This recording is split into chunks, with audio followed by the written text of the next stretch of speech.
కృపావార్త కార్యక్రమమునకు స్వాగతం. నేటి ధ్యానాంశము దీనత్వము, హ్యూమిలిటీ. ఆయన గర్విష్ఠులను తృణీకరించి దీనులకు కృప ఇచ్చును. యాకోబు పత్రిక 4వ అధ్యాయము 6వ వచనం. The Lord resists the proud, but gives grace to the humble. James chapter 4 verse 6. தாழ்மையில் கிடந்த உன்னை தம் தயவால் நீக்கிடுவார். உன்னத தேவன் உன்னுடனிருக்க உள்ளமே கலங்காதே. உன்னத தேவன் உன்னுடனிருக்க உள்ளமே கலங்காதே. அவர் நல்லவரே, என்றும் வல்லவரே, நன்மைகள் குறையாதே. அவர் நல்லவரே, என்றும் வல்லவரே, நன்மைகள் குறையாதே. அந்நாளில் தம் பாதம் அமர்ந்த அந்நாளில் ஜெபம் கேட்டார். அந்நாளில் தம் பாதம் அமர்ந்த அந்நாளில் ஜெபம் கேட்டார். அநாதையாய் தவித்தார், அந்த ஆகாரின் குறை தீர்த்தார். அநாதையாய் தவித்தார், அந்த ஆகாரின் குறை தீர்த்தார். உன்னத தேவன் உன்னுடன் இருக்க உள்ளமே கலங்காதே. உன்னத தேவன் உன்னுடன் இருக்க உள்ளமே கலங்காதே. அவர் நல்லவரே, என்றும் வல்லவரே, நன்மைகள் குறையாதே. அவர் நல்லவரே, என்றும் வல்லவரே, நன்மைகள் குறையாதே. பாவத்தில் இருந்த உன்னை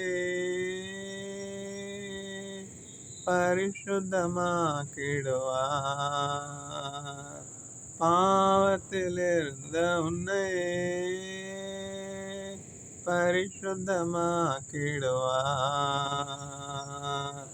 ஆழ்மையில் கிடந்த உன்னை தம் தயவால் நீக்கிடுவார். தாழ்மையில் கிடந்த உன்னை தம் தயவால் நீக்கிடுவார். உன்னத தேவன் உன்னுடன் இருக்க உள்ளமே கலங்காதே. அவர் நல்லவரே, என்றும் வல்லவரே, நன்மைகள் குறையாதே. அவர் நல்லவரே, என்றும் வல்லவரே, நன்மைகள் குறையாதே. இயேசு உன் முன் நடந்தார், நீ யோர்தானை கடந்திடலாம். இயேசு உன் முன் நடந்தார், நீ யோர்தானை கடந்திடலாம். விசுவாசம் உனக்கு இருந்தால் அந்த எரிகோவை தகர்த்திடலாம். விசுவாசம் உனக்கு இருந்தால் அந்த எரிகோவை தகர்த்திடலாம். உன்னத தேவனுன்னுடன் இருக்க உள்ளமே கலங்காதே. அவர் நல்லவரே, என்றும் வல்லவரே, நன்மைகள் குறையாதே. அவர் நல்லவரே, என்றும் வல்லவரே, நன்மைகள் குறையாதே. దీనత్వం, హ్యూమిలిటీ. ఆయన గర్విష్ఠులను తృణీకరించి దీనులకు కృపనిచ్చును. యాకోబు పత్రిక 4వ అధ్యాయం 6వ వచనం. The Lord resists the proud and gives grace to the humble. James chapter 4 verse 6. దీన దయాళుడయేసా, నీ దాసుని ప్రార్థన వినుమా. దీన దయాళుడయేసా, నీ దాసుని ప్రార్థన వినుమా. అడుగుడి మీకియబడు, వెదకండి మీకు దొరకును. అడుగుడి మీకియబడు, వెదకండి మీకు దొరకును. ప్రతివాడు అడిగి పొందుమని అభయమునిచ్చిన యేసయ్యా. ప్రతివాడు అడిగి పొందుమని అభయమునిచ్చిన యేసయ్యా. అభయమునిచ్చిన యేసయ్యా. దీన దయాళుడయేసా, నీ దాసుని ప్రార్థన వినుమా. తల్లి గర్భమున మొదలుకొని నన్నాదుకున్నది నీవే కదా. తల్లి గర్భమున మొదలుకొని నన్నాదుకున్నది నీవే కదా. సహాయకులెవరూ లేరిలలో, నీవేల దూరమునున్నావు. సహాయకులెవరూ లేరిలలో, నీవేల దూరమునున్నావు. నీవేల దూరమునున్నావు. దీన దయాళుడయేసా, నీ దాసుని ప్రార్థన వినుమా. దీన దయాళుడయేసా, నీ దాసుని ప్రార్థన వినుమా.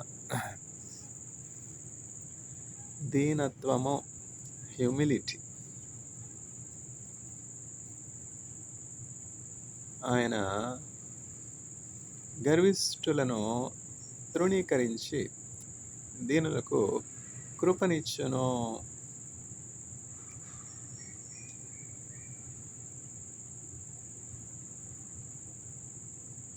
యాకోబు పత్రిక 4వ అధ్యాయము 6వ వచనం.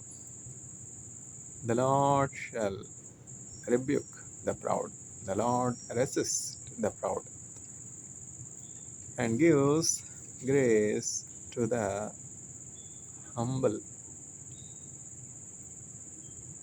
James chapter 4 verse 6.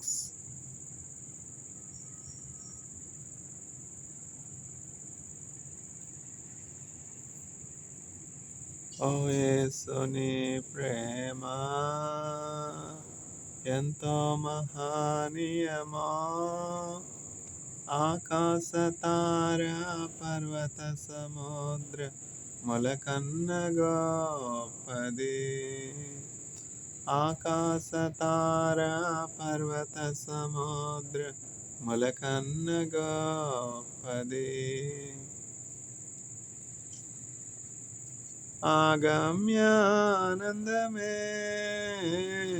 హృదయము నిండెనో, ప్రభుని కార్యములు గంభీరమైనవి. ప్రతి ఉదయ సాయంత్రములు స్తుతికి యోగ్యములు, స్తుతికి యోగ్యములు. కొదువాలెన్ని ఉన్నా భయపడను నేనెప్పుడు, నిరంతరము యేసు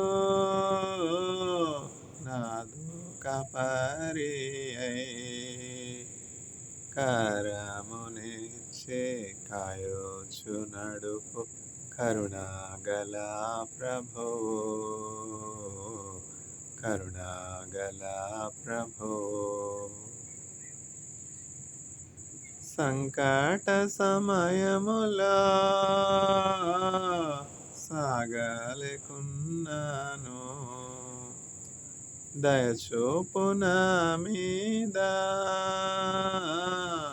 అని నేను మొర్రపెట్టగా, వింటేనంటివి నా మొరకు ముందు, తోడు నుందు నంటివి,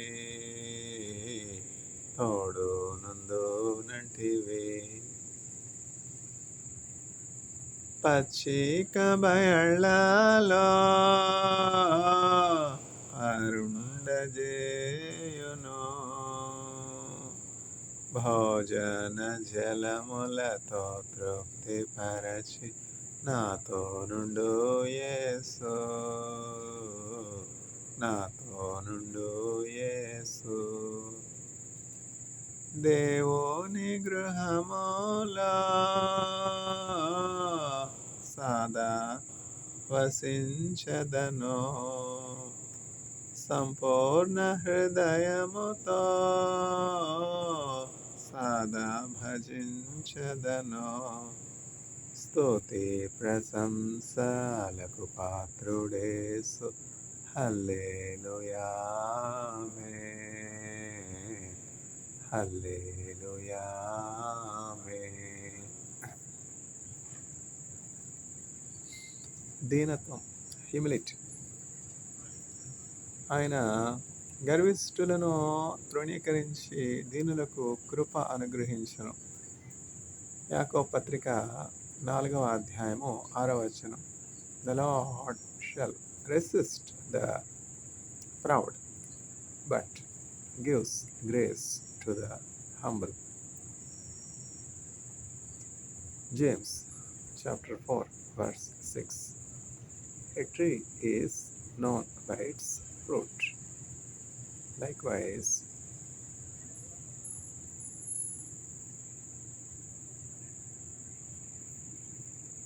a book is known by its author. Among all the 66 books in the Holy Bible, you see, all the 66 books can be carried so easily. All the 66 books were made into one book that is called the Holy Bible. Today we see the very compact nature, structure of the Bible. Gideon's International, they are specialized in publishing the New Testament in various sizes. Pocket Bible, you see, we can put the Bible in our pocket. Open, we are waiting for the bus, open the pocket Bible, open Psalm 1 and read. We can read. Today the Bible is freely accessible to all because we are living in the time of grace. Never before the word is spread as rapidly as during this current era. Very recently, the Hebrews celebrated the 5786th New Year on September 22nd and 23rd. Today is September 24th. So, the Jewish people celebrated the Hebrew New Year. I was so privileged to be in Israel and to join the celebrations year after year, the New Year celebrations. Rosh Hashanah, Rosh Hashanah. Shah, some people cannot pronounce. It's like a litmus test, pronouncing Shah, Rosh Hashanah. Some particular tribes of Israel only can utter the sound Shah. Some cannot utter. That distinguishes one particular tribe from the rest of others, and that gives them an edge or other to inherit the inheritance, their inheritance. You see, Shmarim, Shah. How do I learn all these things? Wonder, isn't it? ఆశ్చర్యకారుడు యేసు అద్భుతకారుడు క్రీస్తు ఆశ్చర్యకారుడు యేసు అద్భుతకారుడు క్రీస్తు. చిన్నతనం నుంచి Bible గ్రంథం చదివే అలవాటు ఆసక్తి ఉన్నాయి. అయితే బైబిల్ గ్రంథం అర్థమయ్యేది కాదు చాలా మటుకు. తెలుగులోనే ఉంది బైబిల్ గ్రంథం, అయితే అర్థం కావద్దు. ఏమైనా రాముడు గురించిన విషయాల, కృష్ణుడి గురించి విషయాల, మహాభారతమా రామాయణమా అర్థం అవ్వడానికి మన పెద్దవాళ్ళు నాయన కళ్యాణ రాముడిలాగా ఉండాలి నాయన అంటే అర్థమవుతుంది. ఎందుకంటే మనం అట్లా పెంచారు కదా. కళ్యాణ రాముడు అంటే సీతారాముల కళ్యాణం మనకు తెలుసు, రామనవమి మనకు తెలుసు, పానకం మనకు తెలుసు. పానకం ఎట్లా ఉంటుందో, ఇంకా శ్రీరామనవమి వస్తే ఇంకా చెంబులు తీసుకెళ్ళడం, ఆ రామాలయంలో పూజారి గారు ఇంక ఇచ్చేదే. ఇంకా ఏంటంటారు, చేతికేమో కొండదు. పూజారి గారి దగ్గరికి వెళ్ళి first round, second round, third round ఎన్ని రౌండ్స్ అన్నా నిలబడచ్చు. అక్కడ పానకానికి కొదవ ఉండదు. ఎప్పుడు రామనవమి.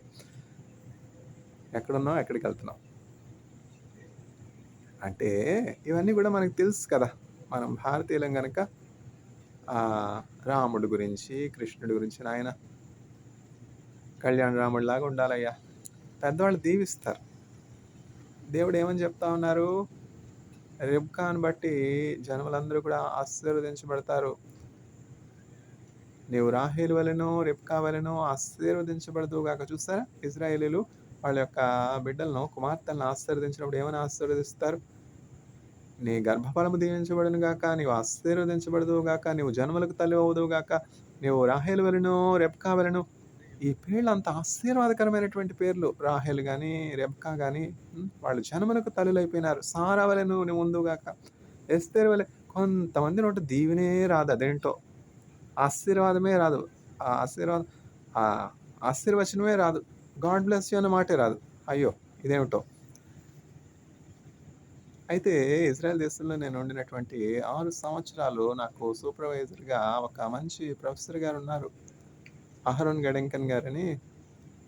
మనస్ఫూర్తిగా ఆశీర్వదిస్తారు. డాక్టర్ నీల్ షలోమ్, షాలం ఓరఖా. షాలం అంటే తెలుసు మనకి. షాలం అంటే ఏంటి? షాలు అంటే తెలిసిందే కదా, కప్పుకునే షాలు. ఓం అంటే ఓంకారనాథ్, అంతే కదా షాలోం అంటే. కాదు. మన తెలుగులో, ఇంగ్లీష్లో షాల్ అంటే మనం కప్పుకునే వస్త్రం, పై వస్త్రం, చలి తగలకుండా ఉండేది. సన్మానం అప్పుడు షాల్ కప్పుతారు కదా, ఆ షాల్ వేరు. ఓం అంటే ఓంకారనాథం. ఓం అనే శబ్దంలో నుంచి సమస్తమైనటువంటి సృష్టి ఉద్భవించింది అని మనం నమ్మకం కదా. పెద్దవాళ్ళు మనకు అట్లా చెప్పారు. కళ్యాణ రాముడిలాగా ఉండాలి నాయన అని పెద్దవాళ్ళు మన దీవిస్తారు. రాముడి పేరు చెప్పి, కృష్ణుడి పేరు చెప్పి అట్లా దీవిస్తారు. అట్లా మనం పెరిగాం కదా. ఇప్పుడు ఎక్కడున్నాం? దయ, దీనత్వం అంటే హ్యూమిలిటీ దగ్గర ఉన్నాం కదా. ఎక్కడున్నాం ఇప్పుడు మనం? నేను ఇజ్రాయెల్ ఎళ్తాను, కొరియా వెళ్తాను, చైనా వెళ్తాను. నాకు తెలిసింది ఈ దేశాలే కదా! అమెరికా గురించి నాకు అంతగా తెలీదు. తెలియని విషయాలు ఎత్తుకుంటే తప్పులెక్కువుంటాయి. అంతే కదా! నేనేమన్నా అమెరికా వెళ్ళానా, అమెరికా చూసిన వాళ్ళు, అక్కడ ఉన్నటువంటి వాళ్ళు మాత్రమే అమెరికా గురించి తగును. నేను తగదు. ఇప్పుడు నేను ఇజ్రాయెల్‌లో ఉన్నాను గనక నేను చెప్తా ఉన్నాను. 6 సంవత్సరాలు. 1 సంవత్సరమో, 2 సంవత్సరాలు, 6 సంవత్సరాలు ఉన్నాను. కొంతమంది నోట్లో దీవెనే రాదు అదేంటో. అయితే ఆ ఇజ్రాయెల్ దేశంలో నాకు సూపర్‌వైజర్‌గా ఉన్నటువంటి ఆ ప్రొఫెసర్ గారు చక్కగా మనస్ఫూర్తిగా ఆశీర్వదిస్తారు. షాలోమ్ ఓరఖ. ఇప్పుడు అర్థమైంది కదా! షాలోమ్ అంటే మీకు సమాధానము కలుగును గాక. మీకు శాంతి కలుగును గాక. అయితే ఓరఖ అంటే ఏంటో? ఓరఖ అంటే ఆశీర్వాదం. బ్లెస్సింగ్. Blessing and peace. చూసారా? పీసే బ్లెస్సింగు. డబుల్ బ్లెస్సింగ్ అనమాట. Double portion of blessing. అట్లాంటి మంచి విషయాలు వినడానికి ఎంత చక్కగుంటది చెవుకి. కొంతమంది నోరు తెరిస్తే చాలు శత్రుత్వానికి సంబంధించినటువంటి మాటలు, కఠినమైనటువంటి మాటలు, కఠోరమైనటువంటి ఇంకేమి నాన్ స్టాప్. ఇంక ఇతరుల గురించి ఏకరవన పెట్టి పలానా వాళ్ళు అట్లా, పలానా వాళ్ళు ఇట్లా. చెడు, నేరారోపణ, హింసాయుతమైనటువంటి, కర్కశమైనటువంటి, కఠినమైనటువంటి దూషణ మాటలు. మనం అవన్నీ కూడా దూషణ మాటలు, చెడు మాటలు విడిచిపెట్టేసేయాలి. అది మనకి తగదు. మనం ఎప్పుడైతే యేసుక్రీస్తు ప్రభులోనికి వచ్చామో, ఎప్పుడైతే యేసుక్రీస్తు ప్రభుని సొంత రక్షకునిగా అంగీకరించామో, మన ప్రతి మాటకు మనం దేవునికి లెక్క అప్పచెప్పవలసినటువంటి వారమే ఉన్నాము గనక, మన నోట ఆశీర్వచనమే గాని శాపం ఉండకూడదు. మన నోట ఎవరిని కించపరిచే మాటలు, ఎవరిని దుఃఖపరిచే మాటలు, ఎవరిని బాధపరిచే మాటలు ఉండకూడదు. జయసుధ గారు ఒక ఇంటర్వ్యూలో చెప్తారనమాట. మంచి నటి ఆవిడ. సహజ నటి అని పేరు పొందుకున్నారు. ఆవిడ చక్కగా ఎంత జ్ఞానంతో మాట్లాడుతున్నారో చూడండి. జీవమరణములు నాలుక వశము. మన నాలుకతో మనం ఏమంటున్నామో అది చాలా జాగ్రత్తగా మాట్లాడాలి. ఎందుకంటే తథాస్తు దేవతలుంటారు. అందుకని చెప్పి మనం మాట్లాడే మాటలు చూడు జాగ్రత్తగా ఉండాలి. జీవమరణములు నాలుక వశం అని చక్కగా జయసుధ గారు. సూక్ష్మంలో మోక్షం. ఇంకేం కావాలి? ఆవిడ 100 సినిమాల్లో, 200 సినిమాల్లో ఆ చెప్పిన డైలాగులన్నింటినీ చక్కగా కమండలంలో పెట్టేసి ఏమని చెప్తా ఉన్నదంటే ఈవిడేమని చెప్తున్నారు? జీవమరణములో నాలుక వశము. నాలుక బహు చిన్న అవయవం. చెయ్య, కాలు ఇంకా చాలా చిన్న అవయవాలున్నాయి. అయితే దేవుని వాక్యం ఏం చెప్తున్నదంటే నాలుక చిన్న అవయవం. చిటికెన వేలంటాం. చిటికెన వేలు. ఆ!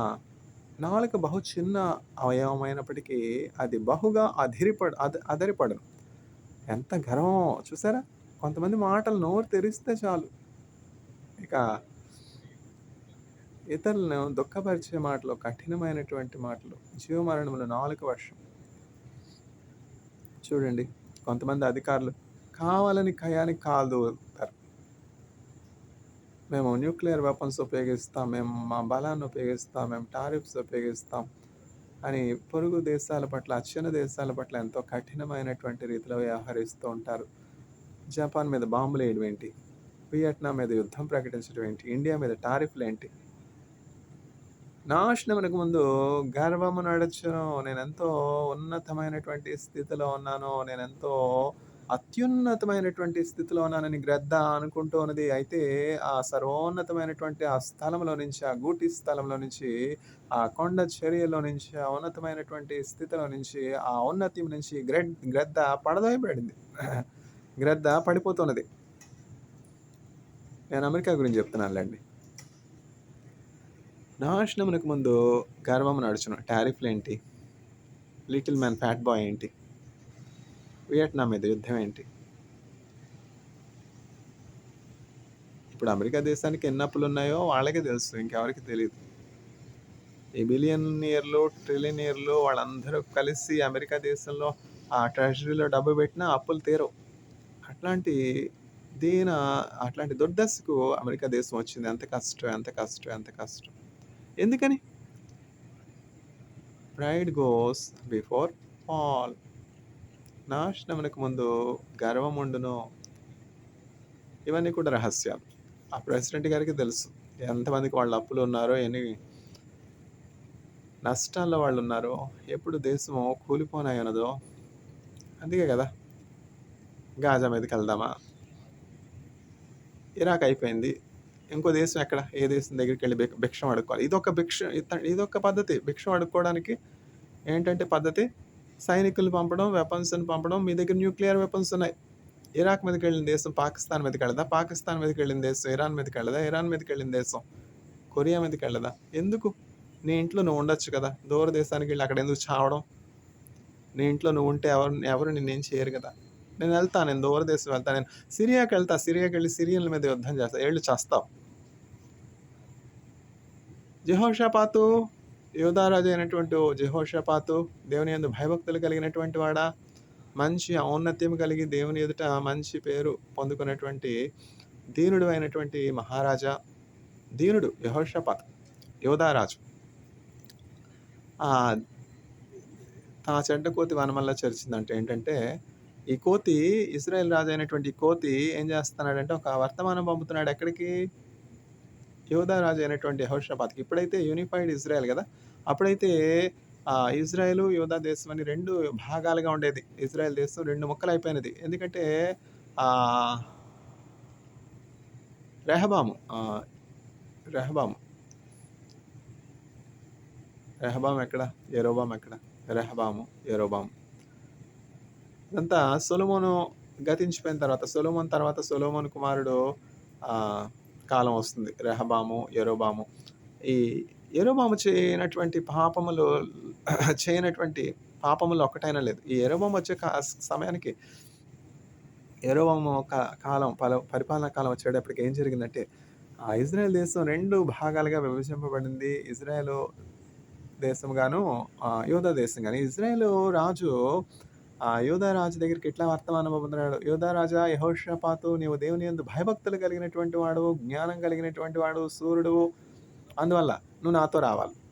నేను ఎక్కడికెళ్తున్నాను? చావడానికెళ్తున్నాను. నువ్వు నాతో రావాలి. చావడానికెళ్తే ఇంకొకళ్ళని ఎందుకు చంపడం? నువ్వు చావచ్చు కదా! నేను సిరియా మీదకి యుద్ధానికి వెళ్తూ ఉన్నాను. నాతో పాటు నువ్వు వస్తావా? ఇదేమిటిది? ఇదేం బెగ్గింగు?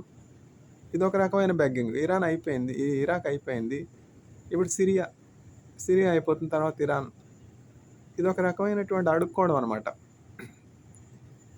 నేను సిరియా మీదకి యుద్ధానికి వెళుతూ ఉన్నాను. నువ్వు నాతో పాటు వస్తావా?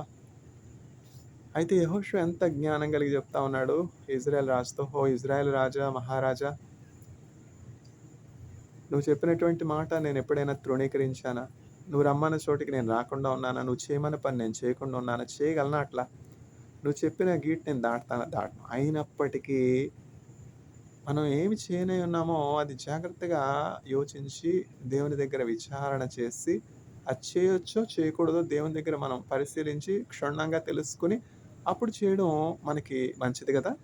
అందువల్ల నేను దేవుని యొద్ద విచారణ చేస్తాను. సిరియా మీదకి యుద్ధానికి వెళ్ళడం మంచిదా? కాదా? అది అవసరమా? కాదా? మేలా? కీడా?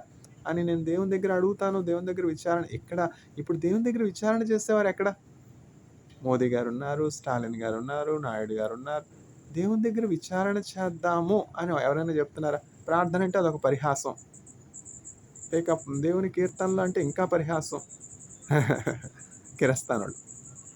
పాతాళం వేవరి అంతమో ఆపుల గతిని పరికించితివా, పాతాళం వేవరి అంతమో. History testifies that the God of Israel is the maker of heaven and earth. Elohim El Israel, Elohim El Israel, Elohim El Israel. నెబుకద్నెజరు పరిపాలనా కాలంలో అతని యొక్క పరిపాలనా కాలం అంతటి యొక్క సారాన్ని ఇట్లా చెప్తున్నాడు. భూమిని ఆకాశమును సృజించినటువంటి ఇజ్రాయేలీల దేవుడు అయినటువంటి ఆ హెబ్రీయుల దేవుడు తప్ప వేరొక దేవుడు లేడు. చూసారా? అట్లాగనే ఫరో చెప్తా ఉన్నాడు, ఐగుప్తు రాజు అయినటువంటి ఫరో చెప్తా ఉన్నాడు, Elohim El Israel, Elohim El Israel, Elohim El Israel Pharaoh. ఆ ఫరో రాజు చెప్పినటువంటి మాట ఇప్పుడు ఈజిప్ట్ రాజు వింటే ఈ కష్టం ఎందుకు వస్తుంది ఈజిప్ట్కి? ఈజిప్టు ఇజ్రాయెల్తో యుద్ధానికి కాలు దూతుంది, నాశనానికి జోగుతూ ఉన్నది. ఎందుకు యుద్ధం? యుద్ధం మంచిదా? ఏమి? గాజాలో పేదరికంలో ఉన్నవాళ్ళు, కష్టంలో ఉన్నవాళ్ళు, బాధలో ఉన్నవాళ్ళు, ఆకలితో ఉన్నవాళ్ళు, దప్పికతో ఉన్నవారు వస్తూ ఉన్నారు. కొంచెం ఆశ్రయం ఇవ్వలేవా? రెఫ్యూజ్ ఇవ్వలేవా? వాళ్ళకి రెఫ్యూజ్ ఇవ్వడం మానేసి ఇజ్రాయెల్తో యుద్ధం చేయడం ఎందుకు? బుద్ధి బుద్ధి లేకపోవడం కదా! కౌన్సిలర్స్ ఎక్కడున్నారు? డానియేల్ వంటి కౌన్సిలర్స్ ఎక్కడున్నారు? ఇప్పుడు ఆ నిర్వాసితులైనటువంటి కష్టంలో ఉన్నటువంటి గాజాలో నీళ్లు, ఆహారం దొరకనటువంటి ఆ బిడ్డల కష్టంలో, బాధలో, అనాథలుగా మారి పెనిన్సులాలోకి వస్తూ ఉన్నారు. వస్తూ ఉంటే వాళ్ళని చక్కగా ఆహ్వానించి వాళ్ళకి కొంచెం టెంట్లు వేసి, వాళ్ళకి కొంచెం నీళ్ళిచ్చి, ఆహారం ఇచ్చి బాగున్నారా? చక్కగా స్కూల్‌లో పెట్టి వాళ్ళ పిల్లల్ని స్కూల్‌కి పంపిస్తే ఇదెంత మంచిగా ఉంది. ఇదెంత ఘనంగా ఉంది. దేవుడు ఆశీర్వాదం ఇవ్వడా? అట్లా కాకుండా ఆ నిర్వాసితులను చూడకుండా ఇది ఇజ్రాయెల్ మీద యుద్ధం చేయడం ఏంటి? ఇదేంటిది వింత? నాశనముకు ముందు గర్వము నడుచును. కిబుట్జ్ మెసాకర్. కిబుట్జ్‌లో ఎక్కడో ప్రశాంతంగా ఉన్నటువంటి వాళ్ళ మీదకి వెళ్ళి వాళ్ళని ఊచకోత కోయడం ఏంటి? ఎందుకని? తప్పు కదా! దేవునికి అయిష్టం కలిగించేది, బాధ కలిగించేది ఏమిటి అంటే, నిర్దోషుల రక్తము చిందించబడడం. ఇప్పుడు గాజాలో ఎంతమంది నిర్దోషులు రక్తం చిందించబడింది. ఎంతమంది చిన్న పిల్లలు మరణించారు. ఎంతమంది పిల్లలు అనాథలైపోయినారు. ఎంతమంది బిడ్డలు కన్నీరు తుడిచేవారు లేరు. కన్నీరు తుడిచే చేతులు లేవు. ఆహారం పెట్టే చేతులు అసలే లేవు. ఆదరించే చేతులు లేవు. దేవుడు చూడట్లేదా? హాగరు కన్నీటితో ఉన్నది. ఆ చిన్న బిడ్డడు ఇష్మాయేల్‌ని అక్కడ పెట్టేసింది. అరణ్యంలో రోదన, అరణ్య రోదన. అరణ్యంలో ఎవరు వింటారు మొర? అయితే దేవుడు చెవులు గలవాడు. మనకి చెవులు కలుగజేసినటువంటి దేవుడు వినకుండా ఉంటాడా? మనకు నోరిచ్చినటువంటి దేవుడు మాట్లాడకుండా ఉంటాడా? ఎస్తేరు ఈ దినము నీవు మౌనముగా నుండిన యెడల దేవుని ప్రజలకు సహాయము వేరొక దిక్కు నుండి వచ్చును. అయితే నీవును నీ ఇంటి వారును నశించెదరు. మనము మునుపు దేవుడు లేనటువంటి వారముగా ఉన్నాం. జెంటైల్స్ అంటే ఇప్పుడు అరబ్స్ గాని, ముస్లిమ్స్ గాని, హిందూస్ గాని, బ్రాహ్మిన్స్ గాని, ఇండియన్స్ గాని, క్రిస్టియన్స్ గాని వీళ్ళందరూ కూడా జెంటైల్స్ అన్నమాట. యూదులు కానటువంటి వారు. ఇతరులు. యూదులు కానటువంటి వారు. యూదులకి దేవుడున్నాడు. యూదులు అబ్రహామును బట్టి అబ్రహాము వంశీయులందరూ కూడా యూదులైనారు. యాకోబు వంశీయులందరూ కూడా యూదులైనారు. యాకోబు యొక్క 12 కుమారుల్లో పెద్ద కుమారుడు యూదా. ఆ పెద్ద కుమారుడి గోత్రకర్తను బట్టి యోధులు అని వచ్చింది. తర్వాత రూబేనీయులు, తర్వాత ఇస్సాకారు గోత్రికులు, తర్వాత ఎఫ్రాయిము గోత్రికులు, మనష్షే గోత్రికులు. మనష్షే, ఎఫ్రాయిం అంటే యోసేపు యొక్క ఇద్దరు కుమారులను బట్టి, ఆ ఇద్దరు గోత్రకర్తలను బట్టి ఎఫ్రాయిం అని నాకెందుకు తెలుస్తుందంటే, నేను ఇజ్రాయెల్‌లో ఉండినటువంటి అపార్ట్మెంట్‌లో ఓనర్ పేరు ఎఫ్రాయిం. బెన్యామీను గోత్రం. బెన్యామీను గోత్రం అంటే 12వ కనిష్ఠమైనటువంటి కనిష్ఠ కుమారుడు. చిన్న కుమారుడు అంటాం కదా! జ్యేష్ఠ కుమారుడు యూదులు. బెన్యామీనీయులు కనిష్ఠ కుమారుడు. ఆ చిన్న కుమారుడైనటువంటి బెన్యామీను పేరు మీద బెన్యామీను గోత్రం వచ్చింది. ఇవన్నీ నేను చూసాను కదా! ఇవన్నీ కూడా ఈ బెనేబరాకు, రామత్ గాను, అయ్యాలోను, రామత్ అమీదారు ఇవన్నిట్లో ఉండి బైబిల్ గ్రంథము వాస్తవమైనది, బైబిల్ గ్రంథంలో ఉన్నటువంటి విషయాలు ఉన్నట్టు చూశాననమాట. అప్పుడు చదివేటప్పుడు నాకు అర్థమయ్యేది కాదు. ఒలివ మొక్కలు అంటారేంటి? వేప మొక్క మనకు తెలుసు, మామిడి మొక్క మనకు తెలుసు, సపోటా మొక్క మనకు తెలుసు, తులసి మొక్క మనకు తెలుసు. ఎందుకంటే తులసి మొక్క మన అందరి ఇంట్లోకి ఉంటుంది. ఇదేమిటిది ఒలివ మొక్క ఏంటి? ఒలివ మొక్క ఏంటి? ఇవన్నీ ప్రశ్నలు అనమాట. చిన్నప్పుడు సండే స్కూల్‌కి పిల్లల్ని పంపినప్పుడు ఎన్నో ప్రశ్నలు అడుగుతారు. ఒలివ మొక్క ఏంటి? ఒలివ మొక్క అంటే తులసి మొక్క అని అడిగే పిల్లలు కూడా ఉన్నారు. ఎందుకంటే మన పిల్లలకి తులసి మొక్క తెలుసు. ఒలివ మొక్క ఏం తెలుసు? మన పిల్లలకి రాముడు తెలుసు. అబ్రహాం ఏం తెలుసు? ఇదేమిటిది కొత్తగా ఉంది. ప్రొనౌన్సియేషనే రావట్లేదు. ఇందులో మళ్ళీ అబ్రహాము ఇంకా 2 పేర్లు. జార్జ్, వేణుగోపాల్ 2 పేర్లు. 2 సర్టిఫికేట్లు ఉంటాయి. ఒక సర్టిఫికేట్‌లో వేణుగోపాల్ అని ఉంటుంది. ఒక సర్టిఫికేట్‌లో జార్జ్ అని ఉంటుంది. ఏమిటిది? చర్చ్‌కి వెళ్ళినప్పుడు జార్జ్, బయటకు వచ్చినప్పుడు వేణుగోపాల్. ఎందుకని? వాళ్ళకే తెలియాలి రహస్యాలు.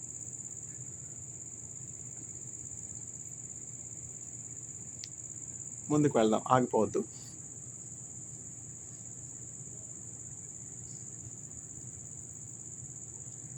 హ్యూమిలిటీ, దీనత్వము. దీనత్వం అంటే మనకి ఎవరు గుర్తొస్తారు? దీనత్వం అంటే యేసయ్య కంటే దీనిలో ఎవరున్నారు చెప్పండి?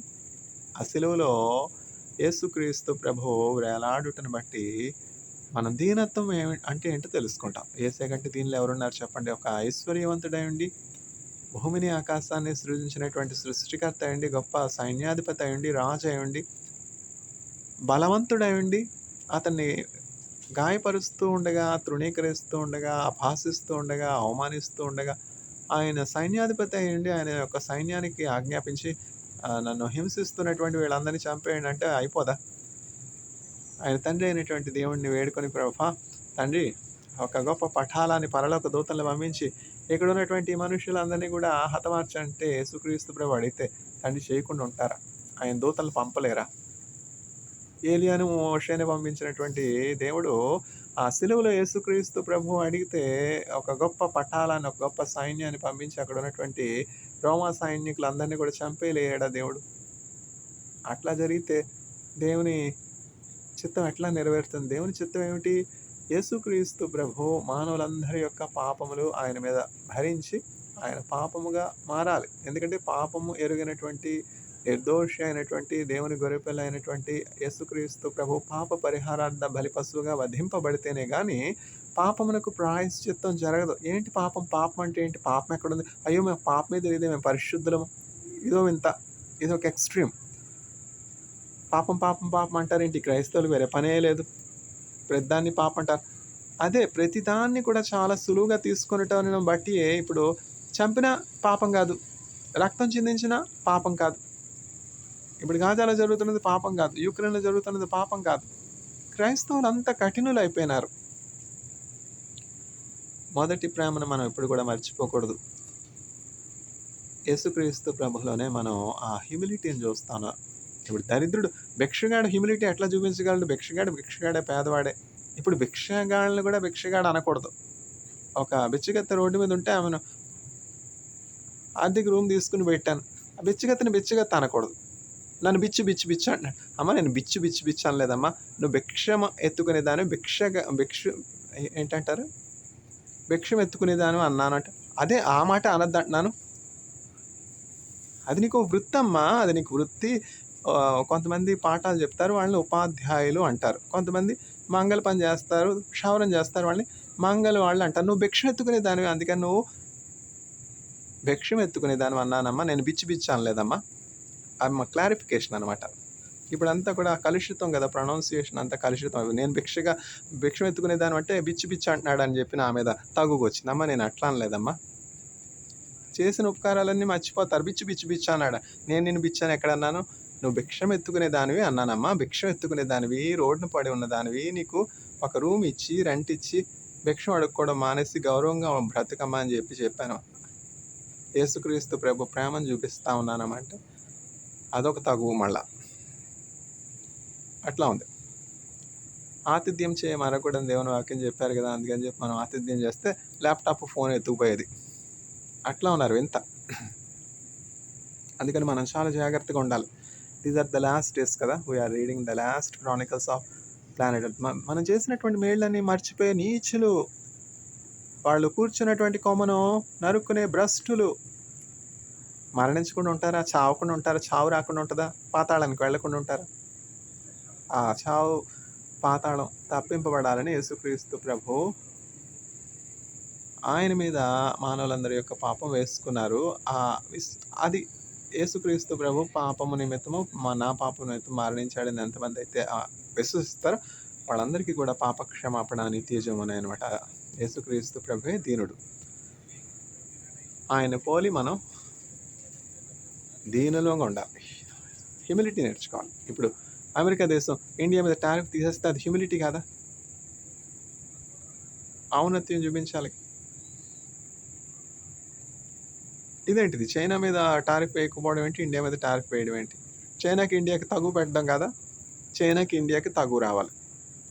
అప్పుడు నేను చైనాకి ఇండియాకి వెపన్స్ ఎక్స్పోర్ట్ చేయాలి. కుయుక్తి, తంత్రం, మోసం.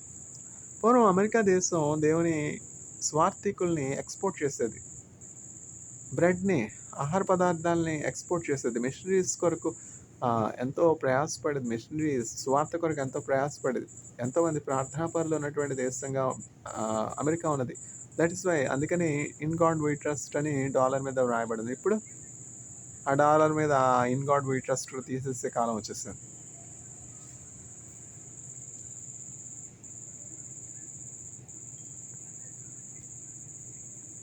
దీనత్వము, హ్యూమిలిటీ. ఆయన దీనులకు కృప అనుగ్రహించేవాడై ఉన్నాడు. గర్విష్ఠులను తృణీకరించేవాడై ఉన్నాడు. యాకోబు పత్రిక 4వ అధ్యాయం 6వ వచనం. The Lord resists the proud and gives grace to the humble. Grace అంటే యేసుక్రీస్తు ప్రభు. ఎవరైతే తగ్గించుకుంటారో, ఎవరైతే దీనత్వం కలిగి ఉంటారో వాళ్ళ దగ్గర యేసుక్రీస్తు ప్రభు ఉంటాడు. ఇప్పుడు ద్రాక్షవల్లి ఉందనుకోండి మన పక్కన, మనకి కొదవేంటి చక్క ద్రాక్ష పళ్ళు. ఇజ్రాయెల్‌లో నేనున్న అపార్ట్మెంట్ ప్రక్కనే పెద్ద ద్రాక్షవల్లి. ఆ ద్రాక్షవల్లి చక్కగా ఒక పందిరి, ప్రతి కొమ్మకు ప్రతి తీగకు గుత్తులు గుత్తులు గుత్తులు గుత్తులు గుత్తులు గుత్తులు ద్రాక్ష పళ్ళు. చక్కగా నేను వెళ్ళేది కోసుకునేది అంతే.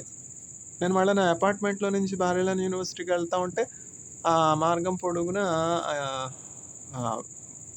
కాంపౌండ్ వాళ్ళకి బయటకు వచ్చేవి కమలా పళ్ళు, దానిమ్మ పళ్ళు, ఇవి కోసుకోవడమే. కోసుకుని కమలా పళ్ళు తింటా యూనివర్సిటీకి వెళ్ళేది. అట్లాంటి సారవంతమైనటువంటి భూమి. ఆ లేవీకాండంలో దేవుడు ఏమని చెప్తా ఉన్నాడంటే, మీరు పంట కోత కాలంలో పరిగెను ఏరకూడదు. పరిగంటే ఏంటంటే కింద రాలిపోయినటువంటి ధాన్యం కానీ, బార్లీ కానీ, గోధుమలు కానీ, గింజలు కానీ, ఫలాలు కానీ, కమలా పళ్ళు కానీ, దానిమ్మ పళ్ళు కానీ, బత్తాయిలు కానీ మీరు ఏరకూడదు. ఆ పరిగె అట్లా ఉండవలసిందే. అంటే పేదవారు ఉంటారు, పరదేశులు ఉంటారు, వాళ్ళ ఆకలితో ఉంటే ఆ పరిగె వచ్చి కింద పడిపోయినటువంటి దానిమ్మ పండ్లు, కమలా పండ్లు, అంజూర పండ్లు తీసుకుని తింటారు. అందుకని చెప్పి వాళ్ళకి అవి ఉంచాలి. ఆ పరిగె మీరు అట్లా ఉంచేసేయాలి పేదవాళ్ళు తీసుకోవడానికి. కింద పడిపోయింది కూడా ఏరుకునే రకాలు ఉన్నారు ఇప్పుడు. అంటే ఏమిటంటే మీ సంపాదన అంతట్లో కొంత అట్లా పడేసేయాలి, వెదజల్లాలి. మీరు సమృద్ధిగా దేవుని నుండి పొందుకుంటున్నారు కనుక మీ సంపాదనలో కొంత వెదజల్లాలి. వెదజల్లి అభివృద్ధి చెందినటువంటి వారు కలరు, తగిన దానికంటే తక్కువ ఇచ్చి లేమిలో ఉన్నటువంటి వారు కూడా కలరు. అందువల్ల దేవుడు మనకి ఇచ్చినటువంటి సమృద్ధిని వెదజల్లాలి. అట్లనే నేను వెదజల్లాను. నేను తక్కువైందా నాకు? ఇప్పుడు ఆకలితో ఉన్నటువంటి వారికి పెట్టినప్పుడు నాకేమైనా తక్కువైందా? God is not unjust to forget the love you have shown for his name's sake. ఆయన నామమును బట్టి మీరు చూపించినటువంటి ప్రేమను మర్చిపోవటకు ఆయన అన్యాయస్తుడు కాదు. నా కోసం కూడబెట్టుకున్నాను డాలర్స్. నేను పరలోకానికి తీసుకుని పోగలనా? ఇజ్రాయెల్ వెళ్ళాను, చైనా వెళ్ళాను, కొరియా వెళ్ళాను. ఏమన్నా నాకు స్పెషల్ ప్రివిలేజ్ ఇచ్చి నా బరువు 60 కనుక నేను 60 మోసుకెళ్ళొచ్చు, ఆయన బరువు 100 కనుక ఆయన 100 కిలో తీసుకెళ్ళొచ్చు అని ఏమైనా ఉందా? లేదు కదా. నేనైనా 100 కిలోలు ఉన్నటువంటి వ్యక్తి అయినా మాకు పర్మిసిబుల్ వెయిట్ ఎంత అంటే 30 కిలోలు అంతే. ఎయిర్లైన్స్ని బేస్ చేసుకుని 28 కిలోస్ టు 35 కిలోస్ అంతే. అంతకంటే ఎక్కువ మేము మోసుకెళ్ళలేం కదా.